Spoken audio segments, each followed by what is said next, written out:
Why make one page when you can make a whole book? Hi, I'm Julie Fei-Fan Balzer, and somewhere along the way in scrapbooking, we discovered if one page was good, a whole book was even better. And my favorite book happens to be an art journal, which I have brought with me. You can see it right here. And one of the reasons I love art journaling is because I travel so much.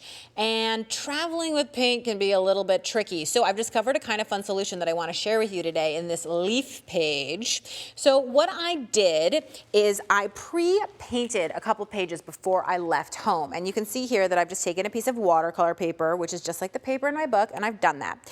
Now this is a shiny surface and it can be a little bit hard to draw on top of. So I've taken some paint pens, which are easy to travel with, and that's exactly what I'm going to use to doodle on top of this. So first rule of paint pens, you need to shake it. And you can hear that little ball moving in there. And then you want to make sure to have a piece of scrap paper and to press in the tip, and then you can see that's way too much ink. There you go. It's nice and soupy. So now I'm ready to go. So I'm going to doodle upside down, so I hope it turns out. A leaf is a pretty easy shape. It's a straightish line, and then you're just going to make a drop on either side, leaving a little tail at the end. And look how uneven my sides are, but you know what? I like it like that. And I'm going to go ahead and do the next one as well. And I'm going to go ahead and embrace a slightly fatter leaf, shall we say. And then I'm actually going to add a little something extra to that. I'm going to add a little border here, which goes in and out. Again, it starts in, out, and then in again. Okay?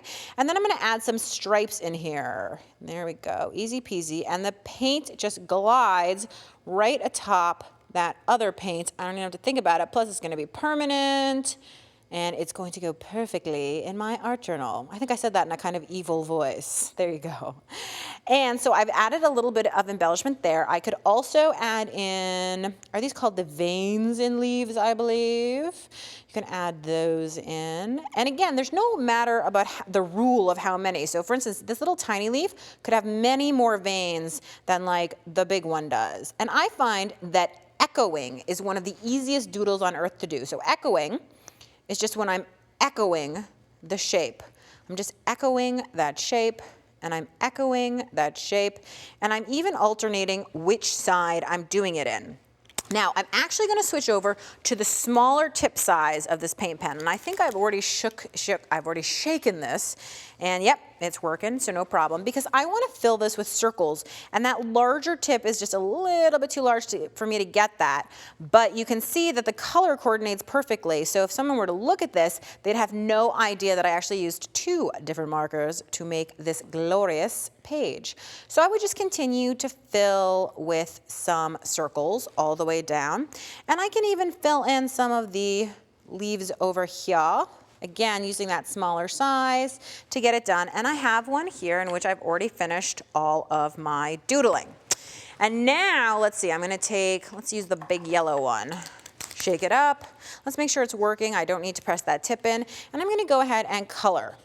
And you can see how nice and opaque and easygoing this is, and I don't have to even worry about it. It's painting without a brush. It's kind of a fun way to think about it. Now, speaking of opaque, I want to show you one of the most magical things. I think the search for the perfect white pen is kind of something that every scrapbooker does. So I have a white one here. Now, this is completely opaque. So when I go in these little circles, you'll see it just covers up that green, and all you see is the little dot, even though white is such a lighter color. So whether you're an art journaler or not, this is a great thing to use on a scrapbook layout. If you want to have any white anywhere, I can color these ones in that. I can also color it in, you know, using any coordinating color that I want at all. And you can see, you can mix it up, have lots of fun, and you can change the colors of the leaves. Now, if you want to go fast, which sometimes I do, that's when I switch to the big tip. So right around here, I might go fast because this is a less fussy kind of thing, and it goes on smooth and easy. Now I want to show you how I did the echoes that you can see. Again, if we look at the finished page once more, you'll see it has these lovely echoes, and they're shiny.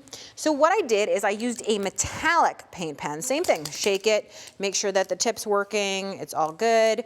And then all I did was take the shape and echo it. And again, with doodling, anything that is repeated is awesome. And I want to show you the one last thing is the messy writing. Sometimes I have secret thoughts that I don't want to share.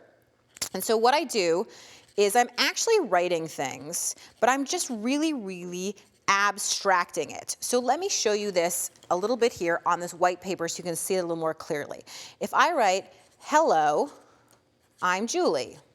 That's how I would write it in my normal messy handwriting. So to abstract it, all I'm going to do is I'm going to squish it up so it's writing on top of each other. And you can't really read it. And I can keep going to abstract it even more so that it all squishes up on each other. And if you look at my final project, what you'll see here is that it is actual writing of things I'm really thinking. It's just all squished up so I can have my private thoughts and still share this with any of my friends. So I hope that you will take this idea of using your paint markers on top of paint. Use it on your scrapbook pages, use it in your art journal, put it onto an altered piece of art, whatever it is, but give it a try in your own kind of book.